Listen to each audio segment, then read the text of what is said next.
So what we learned yesterday was what we call expanding, right? We talked about that. We said that we're going from the factored form to the standard form, or from the vertex form to the standard form.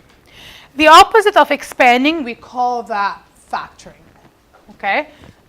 So the opposite of what we learned yesterday, okay?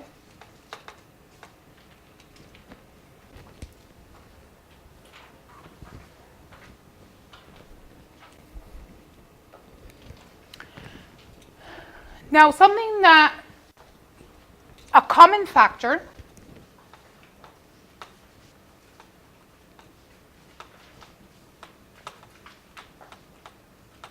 is an expression that can be divided into each term in a polynomial, okay? So you're going to look at numbers and letters, right, which form a term that I can divide each term in my expression with, and we call that the common factor, and we take it out, okay? So you're going to look at your numbers and see what number divides into each of the terms, and you're going to look at the letters, okay, and see what is a common letter between each of the terms, okay? So let's look at this example here. So I have 9x cubed minus 15x squared plus 3x. If you look at the number 9, 15, and 3, what would be a number that you can divide each one of them by? 3. So we call 3 is a common factor of these. We're going to go into that right now. Okay, so if you look at each term, you see that each term have the letter x in it as well. Okay, now this one has x cubed, this one is x squared, this one is x. What would be my common factor then? X. So the one that has the lowest exponent, right? Because this one has an x cubed, this one has an x squared, this one has an x, so my common factor is going to be x. So it happened in this case that my common factor is 3x. Okay, 3 because 9, 15, and 3 are all divisible by 3. And x is because my common factor is just x. Okay, so once I determine my common factor, or my greatest common factor, which is 3x here, what I have to do is I have to divide each term in the polynomial by the common factor.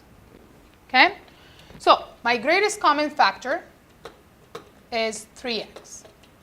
So what I do is I write my 3x on the outside, I open the bracket, and I divide each term by that common factor.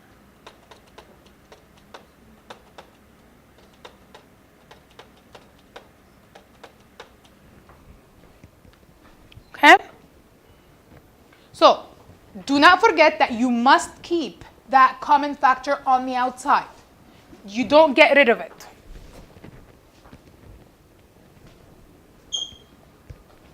Now, what I do right now is okay? To simplify, I leave my common factor outside. Then I divide my terms by the 3x. So 9 over 3 gives me 3. What's x cubed divided by x? X squared, right? So because, think about it this way. X cubed means x times x times x, right? And I'm dividing by an x. So basically, I eliminate one of the x's, and I'm left with x squared. So that's why x cubed over x is x squared. How about 15 over 3? X squared over x, so it's 5x. How about 3x over 3x? 1.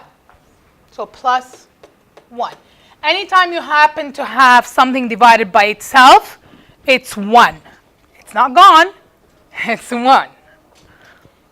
So you see that what I have here is I have my GCF, my greatest common factor, and then in the brackets I have what I call the leftovers. Okay? So you have the leftovers in the bracket. You don't get rid of your GCF. It has to stay outside. Okay? Are we good with that? Okay, so let's look at example 1.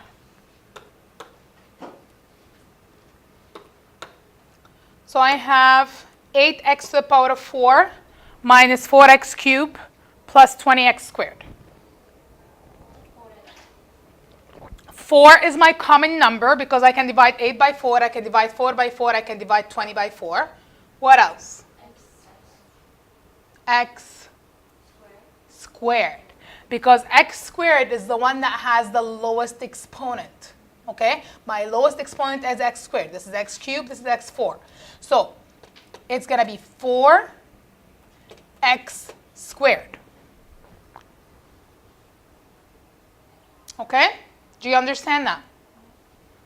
Now I'm going to take each term, and what do I do with it? Divided by my GCF.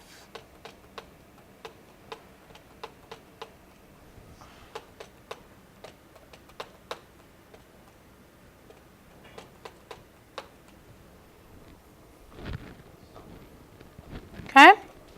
So let's write our final answer. So it's going to be 4x squared. And what's my leftovers? 2x squared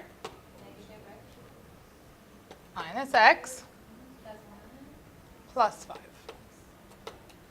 So, Maya, I have a question. Mm-hmm. In my country, we are taught not the second step, the one you did right after the question. Can I do that way by directly to the third one? I just have to show why this is happening. I just want to make sure that you know. Yeah, it's totally fine.